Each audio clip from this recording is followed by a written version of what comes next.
ವೀರೇಂದ್ರ ಹೆಗಡೆ ಅವರು ಜೈನರು, ಅದಕ್ಕೆ ವೀರೇಂದ್ರ ಹೆಗಡೆ ಅವರ ವಿರುದ್ಧ ಮಾತನಾಡಬಹುದು. ಆದ್ರೆ ಯಾರು ವೀರೇಂದ್ರ ಹೆಗಡೆ ಅವರ ವಿರುದ್ಧ ಒಂದು ವಿಡಿಯೋ ಮಾಡಿದ್ನೋ ಅವನು ಮುಲ್ಲಾ ಅಂದ್ರೆ ಇಲ್ಲಿ ಯಾಕೆ ಜಾತಿ ತರ್ತೀರಿ? ಮುಲ್ಲಾನ ಬಗ್ಗೆ ಮಾತನಾಡಿದ್ರೆ ಇಲ್ಲಿ ಜಾತಿ ಯಾಕೆ? ವೀರೇಂದ್ರ ಹೆಗಡೆ ಅವರು ಮಾತ್ರ ಜೈನರು. ಆಲೋಚನೆಯ ಕ್ರಮ ಸತ್ತೋಗಿದ್ಯಾ ನಮ್ದು? ನಾವು ಯಾವತ್ತು ಜೈನರನ್ನ ಪ್ರತ್ಯೇಕ ಅಂತ ಭಾವಿಸಿಯೇ ಇರಲಿಲ್ಲ. ಧರ್ಮಸ್ಥಳದ ವಿಚಾರ ಬಂದಾಗ ಧರ್ಮಸ್ಥಳ ಜೈನರ ಕೈಯಲ್ಲಿದೆ ಅಂತ ಗೊತ್ತಾಯ್ತು. ಅಲ್ಲಿವರೆಗೂ ವೀರೇಂದ್ರ ಹೆಗಡೆ ಅವರು ಜೈನರು ಅಂತ ಗೊತ್ತೇ ಇರಲಿಲ್ಲ ರೀ ಬಹಳ ಜನರಿಗೆ. ಅವ್ರು ಯಾವತ್ತು ತಾನು ಜೈನರ ತರ ನಡ್ಕೊಂಡೇ ಇಲ್ಲ. ಅವರು ಸಮಸ್ತ ಸಮಾಜಕ್ಕೆ ಒಂದು ಒಳ್ಳೇದು ಮಾಡುವ ಪ್ರಯತ್ನದಂತೆ ನಡ್ಕೊಂಡವರು.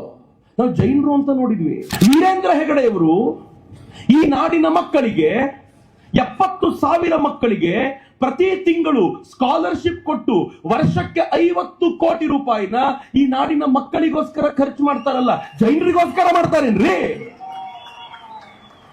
ವೀರೇಂದ್ರ ಹೆಗಡೆ ಅವರು ನಮ್ಮ ಊರಿಗೆ ಬಂದು ನಮ್ಮ ಊರಿನ ಕೆರೆಗಳನ್ನ ಕ್ಲೀನ್ ಮಾಡುವಾಗ ಇದು ಜೈನರ ಕೆರೆ ಅಂತ ಕ್ಲೀನ್ ಮಾಡಿದ್ರ ಅಥವಾ ಈ ಕೆರೆ ಊರಿಗೆ ಸೇರಿದ್ದು ಅಂತ ಕ್ಲೀನ್ ಮಾಡಿದ್ರ? ಶಬಾಷ್, ಎಷ್ಟು ಬೇಗನೆ ಅವ್ರ ಜೈನರು ಅಂತ ಸೆಪರೇಟ್ ಮಾಡಿದ್ವಲ್ರಿ.